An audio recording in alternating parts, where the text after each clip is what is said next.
It was a 6 hours operation. We succeeded in eliminating people before it was dark, because if it was dark, then we would not have been able to do it.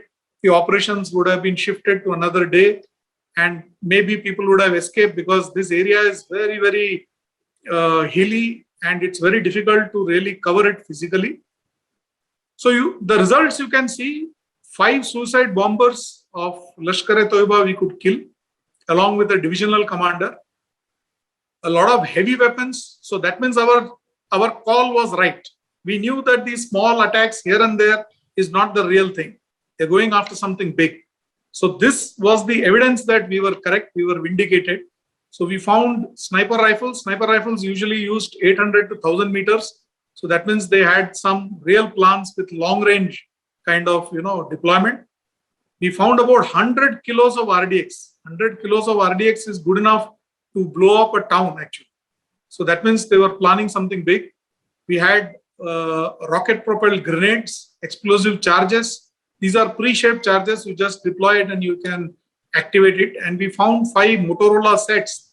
So these sets are frequency hopping sets. They got 99 frequencies, and they got a chip built in which continuously changes the frequency. So unless you are able to track it, all you can get is chatter. You cannot get what exactly is being spoken. We could not crack the code, but we could find out their location by understanding the radio traffic.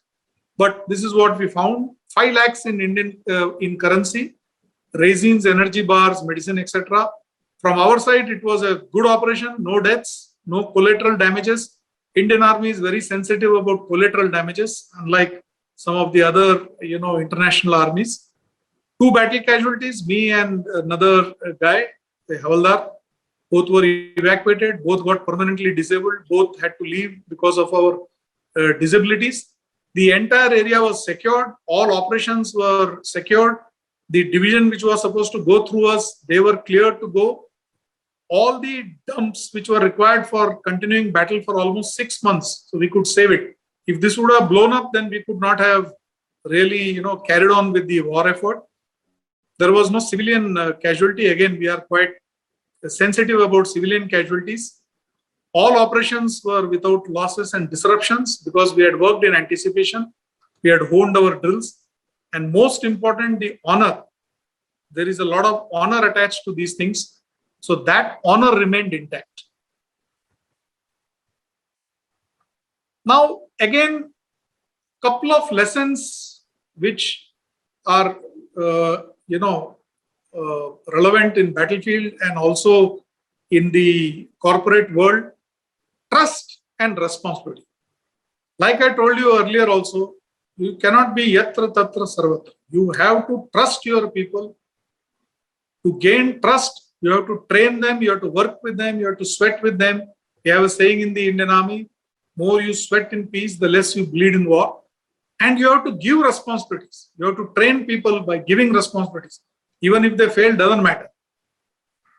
If that happens, then when situation or chips are down, or when there is an opportunity, then people will capitalize on that, and that will straight away lead to your reputation.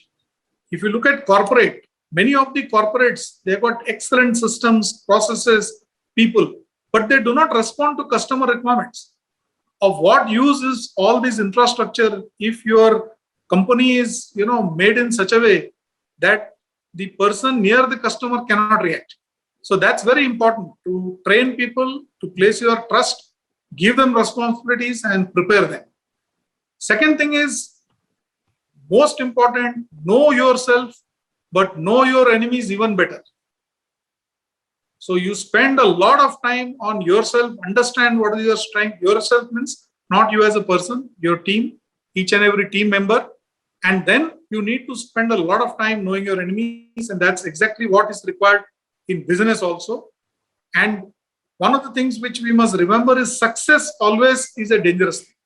Success is good, but it is dangerous also because it brings in certain amount of lackadaisical attitude. And I don't have to tell you about all companies which were huge giants few years back, and because of this success and lackadaisical attitude, they have actually either deteriorated rapidly and many of them have also vanished. So this is very, very important. Now, some learnings, if I were to just conclude, this is not in any particular order, but just bringing things together. Diversity is a great strength, provided you know how to leverage it. You have to stay invested in it. You have to bring in the mind of the people, the reputation. At the end of the day, we live for our own reputation, our organization's reputation, our family's reputation, especially in the South Asian culture. A common vision has to be there. It has to be shared again and again and embedded. Each person in the organization or team has to reflect that common vision. You have to invest heavily in intelligence, all types of intelligence. You have to continuously reinvent yourself. If you do not reinvent yourself, you cannot be future ready. You will be dead as a dodo. You have to mobilize all resources, and never you will have a situation where all resources, what you need, will be there. But you need to leverage what is there to its full extent. And most important, while doing all this, you would actually have cultivated a winning attitude for yourself and your team. Because at the end of the day, if you do not have winning attitude, you will not come out of adverse situations. Few more learnings. There is something in organizations which is ritualistic. There is something in our personal lives which is ritualistic, sometimes considered as mundane, sometimes considered as boring. Please understand that there is something called muscle memory.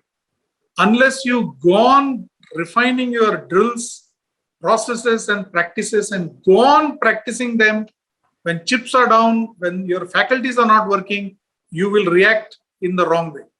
So you go on refining your drills, go on updating and go on practicing. There is no shortcut in this, and that will become part of your muscle memory. And when chips are down, your faculty, your team will react in the right way. You have to be pragmatic. You can't win them all. So you need to be pragmatic. You need to know which are the battles you want to fight and which are the ones you want to lead by. Some learnings, I am trying to bring all of it together. Again, in not any particular order. Discipline is not a visual discipline alone. It is mental discipline. Always remember, any technology does not have only one use. It has multiple uses. Try to find out what it is and use it. Life is chaotic. There will never be an order. They will not be exactly as per what you want. Nothing is going to happen. People are not going to listen to you. They will do what they want. Yet you have to find a method in madness. Everybody is different. Please don't try to change them. Try to understand them. When chips are down, people disappear. There are no replacements. You have to use existing resource. Always be prepared to administer something called tough love. That is to yourself and to others also. So, when situation is bad, you need to be pragmatic and you need to move on.